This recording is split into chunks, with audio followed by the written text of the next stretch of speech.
What does this look like to you? An Alienware Aurora desktop? It's not. It's a brick. Now, I have been a huge fan of Dell for the last, goodness, it seems about 20 years now, maybe longer.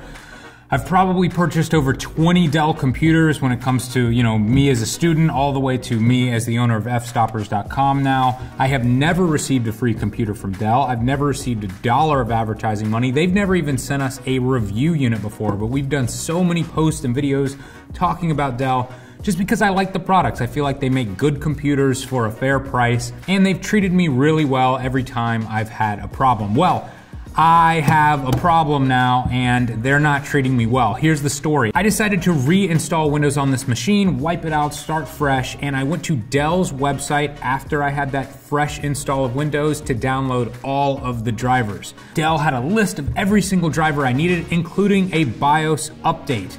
I installed that BIOS update. It froze my computer. I sat there and watched it for a while, but nothing was happening. I decided to restart the computer, and when I did, the computer wouldn't boot. You see, the BIOS is the software that's actually running on the motherboard itself, and because that became corrupt, the computer will not boot. This thing is basically a brick as it sits here right now.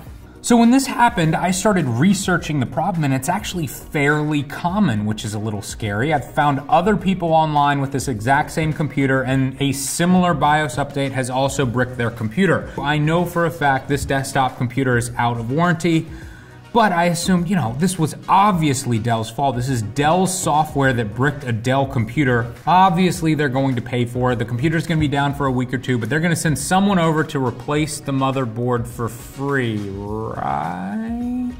It's not looking that way. I've called Dell many times. They keep transferring me to this out of warranty department. They have emailed me and called me, and they keep giving me all of these options to pay. And I keep saying, listen guys, I've had Dell computers break before that are out of warranty. I'm happy to pay when hardware breaks, but your software broke this computer. This wasn't something that I did to the computer. This wasn't the computer wearing out. This was literally an update that you guys said I needed on your computer. I clicked on it and it broke the entire computer. This would never work in any other industry. You couldn't have an update on your car and then your car just doesn't drive and you have to pay to fix it. You couldn't update your smart TV, have the TV go black, and then you have to pay to repair the TV. Can you imagine if this was Apple? Can you imagine if they sent an update to your iPhone and it bricked your iPhone? The outcry, it would literally be on every news channel every day until Apple fixed the problem. There's no way Apple could get away with it. But because Dell computers aren't as popular and this isn't as widespread of a problem, it can just be swept under the rug, and yeah, we can just brick a few computers here and there and it's no problem. We'll just make the customers pay for it. But that's crazy, right? You shouldn't be able to release software that breaks your products and then expect your customers to pay to fix the products that you broke, right?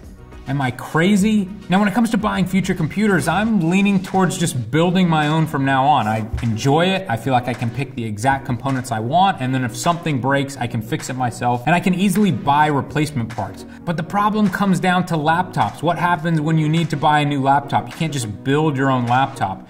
And yes, there's other companies out there, but I'm a big fan of Dell. We currently own 2 Dell XPS 15s. I love those laptops. So I don't want to say I'm going to boycott Dell over this, but man, this has put a really bad taste in my mouth, and I am not looking forward to giving them any more of my money at the moment. I really think they should make this right.